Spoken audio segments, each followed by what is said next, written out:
पूर्व प्रवक्ता हैं कांग्रेस पार्टी के, राजनीतिक विश्लेषक शांत प्रकाश जाटव, नेता हैं भारतीय जनता पार्टी के, विंग कमांडर अनुमा आचार्य आप प्रवक्ता हैं कांग्रेस पार्टी की, और डॉक्टर विजय जौली नेता हैं भारतीय जनता पार्टी के। आप सब लोगों का बहुत बहुत स्वागत। आपसे बस एक चीज जानना चाहता हूं शांत प्रकाश जाटव जी, अब मैं आपके पास आना चाहता हूं। घोषणा गलत ऐसी फिर देखिए, चाहे जीएसटी हो, किसान कानून हो या फिर नोटबंदी हो, हमने अक्सर देखा है कि फैसला एक झटके में हो जाता है और उसके बाद पूरी कवायद शुरू होती है लोगों को समझाने की कि इसमें इतनी खूबियां हैं, इसमें सुरखाब के पर लगे हैं, ये इतनी गजब की चीज है कि बताओ जीवन बदल जाएगा।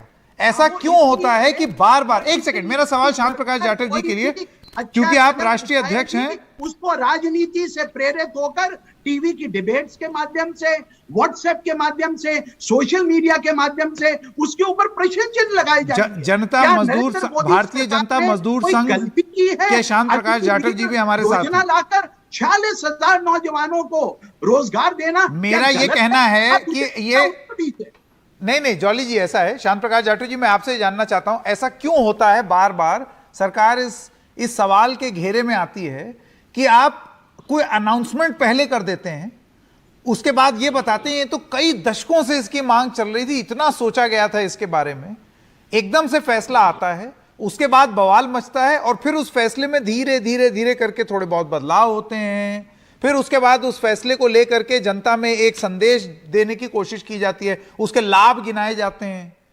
आपको नहीं लगता है कि एक आदर्श रूप से ये सारा काम पहले होना चाहिए, उसके बाद आप कोई नई योजना लाइए? संकेत जी, मैं आपको सुरक्षा बलों को लेकर के थोड़ा सा ध्यान आकर्षित कराना चाहूंगा। जी सर। 1946-47 एक्ट, उसके मुताबिक एक होमगार्ड जो हमारे देश के अंदर जो गृह रक्षक हैं उनको नियुक्त किया गया। वो 1946-47 से आज तक वो परमानेंट नहीं हुए हैं, आज भी वॉलंटियर के रूप में काम कर रहे हैं। ना उनको किसी तरीके का प्रोविडेंट फंड मिलता है, ना उनको इंश्योरेंस मिलता है, और वो लोग तमाम सैनिक ट्रेनिंग लेने के बाद देश को अपनी सेवाएं प्रदान कर रहे हैं। और उनका मानदेय भी जो है संकेत जी महज 500, 700 और 900 रुपए के लगभग प्रतिदिन का है। उनकी नौकरी सुबह, मैं ये बात बताना चाह रहा हूं कि पिछली सरकारों ने सुरक्षा बलों को कितना मान दिया, उसमें एक उदाहरण, ये जो होमगार्ड आज जो भटक रहा है परमानेंट होने के लिए। नहीं बिल्कुल, मैं आपके होमगार्ड की जो आप व्यथा गिना रहे हैं वो तो हम लोगों से छुपा नहीं है, हम देखते हैं यूपी में सड़कों पर बेचारों की क्या स्थिति है, हम जानते हैं, लेकिन उसका अग्निवीरों के उससे क्या कंपैरिजन?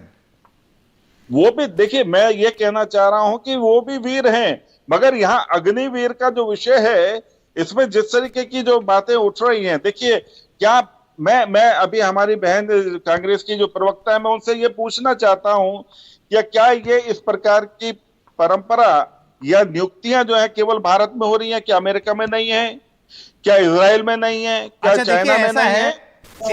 जो लोग हैं वो अपना समयकाल पूरा करने के बाद में, जाटव जी ऐसा है ना, तो ये देश अमेरिका है ना ये देश कोई और देश है ना, इस देश की अपनी कुछ परिस्थितियां हैं। संकेत जी, हम बेस्ट मॉडल दूसरों से ले सकते हैं, लेकिन वो हमें सूट करता है या नहीं ये तो हम ही तय करेंगे ना। वो नहीं, हम नहीं, समय तय करेगा। अभी हमने ये मॉडल लिया है, अभी इसमें कई सुधार की गुंजाइशें हैं।